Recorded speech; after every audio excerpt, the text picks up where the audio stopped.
За өглөө онсон газраас 5 км шухаалахад хөөхөн өрхөн дээр ирсэн.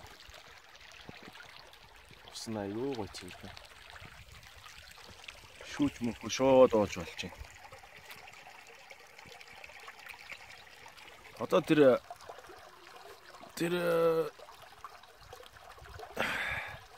энэгээр давах хэрэгтэй. Тэгээ энийг даваад цаана манай машин байх хэрэгтэй. 14 км явна. Заамд нэг ч устай арилдахгүй.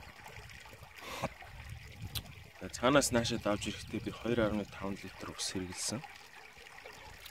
Тэгээ одоо 2.5 литр устай явах хэрэгтэй. Надад байгаа савн болохоор 1.5 литр.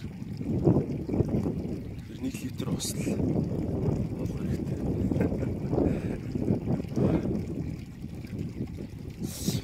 За ямар ч хэлсэн давс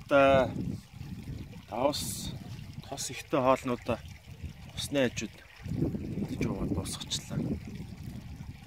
Жохон сууж байгаа ам цангуул сайн ус сууж байгаа л. Явна да. Бороо жохон туслаа л.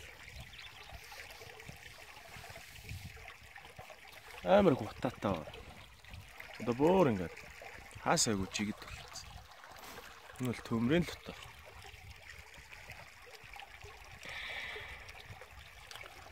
(12 цаг 6 минут). 12:20 гээд гарахад 3 өнгөрөг очиж өглөө.